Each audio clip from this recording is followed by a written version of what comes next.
ሰላም ጤና ይስጥልኝ ውድ የኢትዮ አምባ ቤተሰቦች፣ የዛሬው የዓለም አቀፍ ትንታኔያችን ወደ ሰሜን አሜሪካ ይዟችሁ ይጓዛል። አብራችሁን ዝለቁ።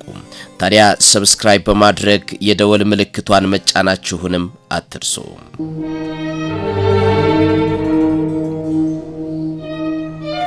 የአሜሪካና የታላቋ ብሪታንያ ግንኙነት 250 ዓመታትን ወደ ኋላ ይጓዛል። ከአሜሪካ የእርስ በርስ ጦርነት በፊት የዩኤስኤና በታላቋ ብሪታንያ መካከል የነበረው ታሪካዊ ግንኙነት ውስብስብ በሆነ የንግድ የዲፕሎማሲና የፖለቲካ ውጥረቶች ተለይቶም ይታወቃል። ሁለቱ ሀገራት ከ1812 ጦርነት ማብቂያ ጀምሮ ወሳኝና ትርፋማ የንግድ ትስስር አዳብረዋል።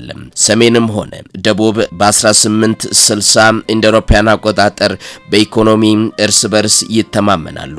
ይሁን እንጂ ሁለቱ መንግስታት አንዳቸው የሌላውን የረጅም ጊዜ ዓላማ ተጠራጣሪ አድርገው ቆይተዋል። ሁለቱም አንግሎፎቢያና ጸረ አሜሪካዊ ስሜት በስፋት እንዲቀጥሉ አስችሏቸዋል። የብሪታንያ መንግስት የአሜሪካ ሁኔታ በተመለከተ ያለውን አቋም በዚህ የመጀመሪያ ደረጃ ላይ አልተገለጸም። ብዙ ባለስልጣናት በግል ከተገንጣዮቹ ጎን ቆመዋል። የኮንፌዴሬሽን ዲፕሎማቶች በብሪቲሽ መርከብ መያዙን ያካተተ የትሬንት ጉዳይ በዩኤስኤና በታላቋ ብሪታንያ መካከል ያለውን ዲፕሎማሲያዊ ግንኙነት የበለጠ ማወሳሰቡን ቀጠለ። ከአሜሪካ አብዮት በኋላ ባሉት 200 ዓመታት ውስጥ ዩናይትድ ስቴትስ እና ታላቋ ብሪታንያ ከጠላትነት ወደ ጠንካራ ጥምረት ተሸጋግረዋል። ይሁን እንጂ ወደዚህ ጓደኝነት የሚወስደው መንገድ ለስላሳ አሊያም አልጋ ባልጋ አልነበረም። በአሜሪካ አብዮት በዩናይትድ ስቴትስ የተነሳው ጠላትነት በናፖሊዮን ጦርነት 1803 እስከ 1815 ድረስ በቆየው የናፖሊዮን ቦናፓርት ጦርነት ወቅት በሁለቱ ሀገራት መካከል በተነሱ የተለያዩ አለመግባባቶች ተቀስቅሰዋል።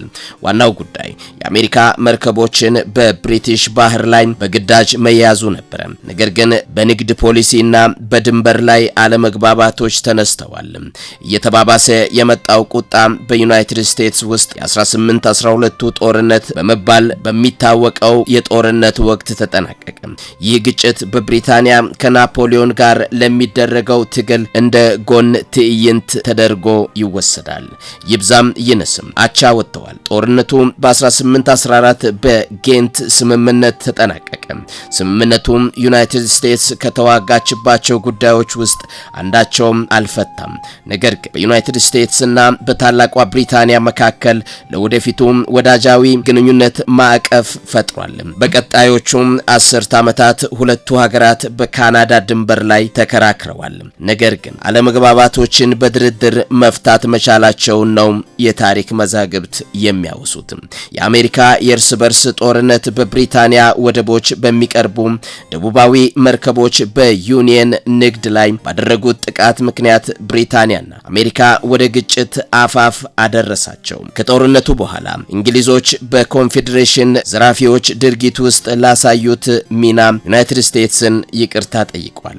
እናም ለደረሰባቸው ኪሳራ ትልቅ ካሳ ከፍለዋል። ብሪታንያ አሁን በጎ ፈቃዷን ለማስጠበቅ የፈለገች መሆኗን ያሳያል። በዩናይትድ ስቴትስ እና በታላቋ ብሪታንያ መካከል ያለው ግንኙነት ከቅኝ ግዛት ግጭት ወዲህ ዲፕሎማሲያዊ፣ ወታደራዊ ጥምረት፣ ንግድና የባህል ትስስርን ያካተተ በዚያው ወቅት ግንኙነታቸው ተሻሽሏል። የቅኝ ግዛት ጅምርና የአሜሪካ አብዮት የዩኤስ ዩኬ ግንኙነት መነሻው በሰሜን አሜሪካ ከነበሩት ቀደምት የእንግሊዝ ሰፈሮች ጀምሮ በ1907 ከጄምስ ታውን እና በ1630 ከማሳቹሴትስ ቤይ ቅኝ ግዛት ጀምሮ የእንግሊዘኛ ቋንቋ የህግ ስርዓቶችና የዜግነት ወጎችን ለቅኝ ግዛቶች አስተዋውቀዋል። በ18ኛው ክፍለ ዘመን በብሪቲሽ ነጋዴ ፖሊሲዎችና ያለ ውክልና ግብር ምክንያት ውጥረት ተባብሷል። ይህም በአሜሪካ አብዮት 1775 እስከ 1783 እንደ አውሮፓውያን አቆጣጠር መጠናቀቁም ይታወሳል። እንደ አውሮፓውያን አቆጣጠር በ1787 የፓሪስ ስምምነት የአሜሪካን ነጻነት በይፋ እውቅና በመስጠት ለወደፊቱም ዲፕሎማሲያዊ ግንኙነት መሰረት መጣሉም ይነገራል። እንደ አውሮፓውያን አቆጣጠር በ1812 ዳግም ጦርነቱ መቀስቀሱ ይታወሳል። በባህር አለመግባባቶችና በብሪታንያ በአሜሪካ ንግድ ላይ ጣልቃ ገብነት የመርከቦች መጠለፍን ጨምሮ ግጭቱ በ1814 ከጌንት ስምምነት ጋር በተፈጠረው አለመግባባት አብቅቶ እንደነበርም ይታወሳል። ይሁን እንጂ በ19ኛው ክፍለ ዘመን መገባደጃ ላይ የአንግሎ አሜሪካ ግንኙነት በኢኮኖሚና በባህላዊ ልውውጥ ተሻሽሏል። አሜሪካና ብሪታንያ በአንደኛው የዓለም ጦርነት ተባብረዋል። የአሜሪካ ወታደሮችና ባለሀብቶች አጋሮቻቸውን በጋራ አጠናከሩ። በሁለተኛው የዓለም ጦርነት ወቅት ሽርክናው እየጠነከረ ሄደ። አሜሪካ የብድር ሊዝ እርዳታ ሰጥታለች። ከብሪታንያ ጋር የተቀናጀ ወታደራዊ ስትራቴጂና የጋራ መረጃዎችንም ሰጥታለች። ይህም በ1941 በአትላንቲክ ቻርተርና በተባበሩት መንግስታት ድርጅት መመስረት ተጠናቀቀ። ከሁለተኛው የዓለም ጦርነት በኋላ ብሪታንያ የኢኮኖሚ ፈተናዎች ገጥሟታል። አሜሪካ ደግሞ ዓለም አቀፋዊ ልዕለ ኃያል ሆና ብቅ አለች። የማርሻል ፕላንን ጨምሮ የአሜሪካ የገንዘብ ድጋፍ ብሪታንያን እንደገና ለመገንባት ረድቷል።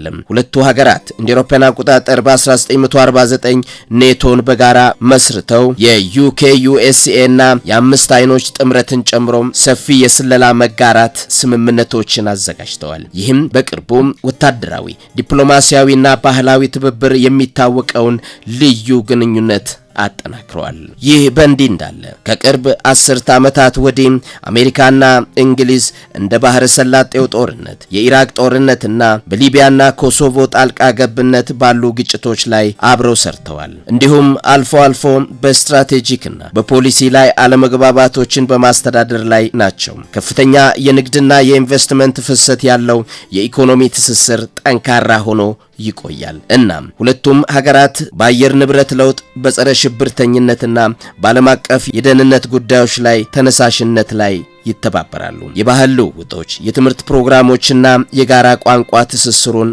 ማጠናከሩንም ቀጥለውበታል።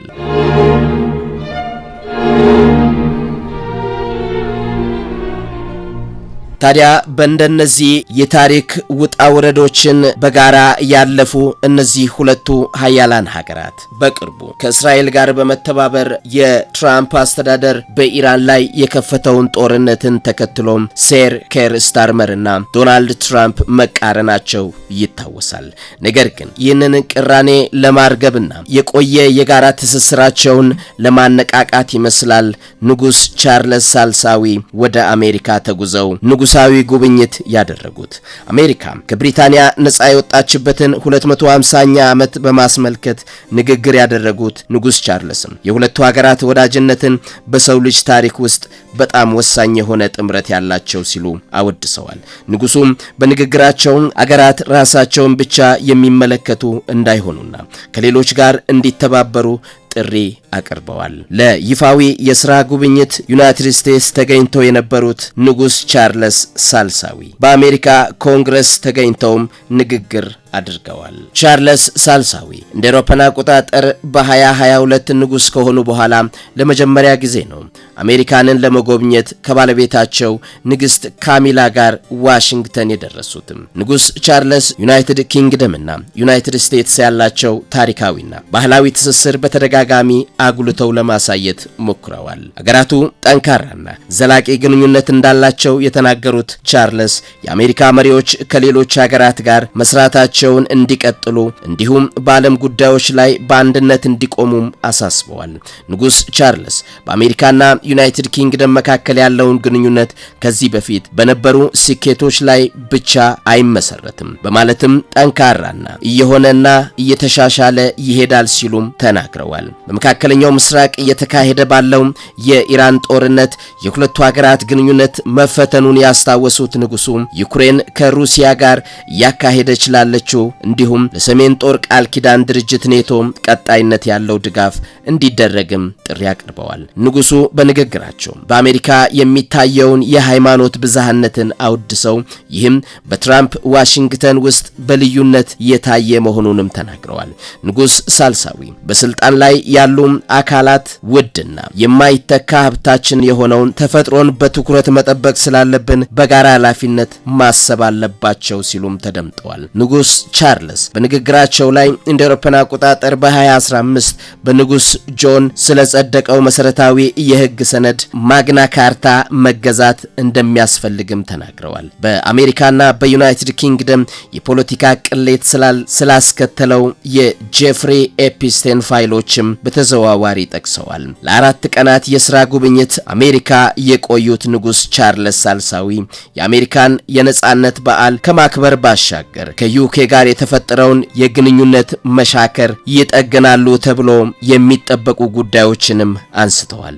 ንጉስ ቻርልስ ከባለቤታቸው ንግስት ካሚላ ጋር በመሆን ዋሽንግተን ሲደርሱ ደማቅ አቀባበልም ተደርጎላቸዋል። ፕሬዝዳንት ትራምፕ ባደረጉት የእንኳን ደህና መጣችሁ ንግግር ሁለቱ ሀገራት የሚጋሩት ታሪክ በማንሳት አወድሰዋል። ሁለቱ መሪዎች በኦቫል ኦፊስ በነበራቸው የተናጠል ውይይት በጣም ጥሩ ውይይት ማድረጋቸውን የተናገሩት ዶናልድ ትራምፕ ንጉስ ቻርልስን ምርጥ ሰው ነው ሲሉ አሞካሽቷቸዋል። የዛሬው ትንታኔያችን የተከታተላችሁትን ይመስላል። መስፍን ማቴዎስ አስቃኘዋችሁ። ስለተከታተላችሁ እናመሰግናለን። በቀጣይ ሌላ ጉዳይ ይዘንላችሁ የምንቀርብ ይሆናል። እናመሰግናለን። ሰናይ ጊዜ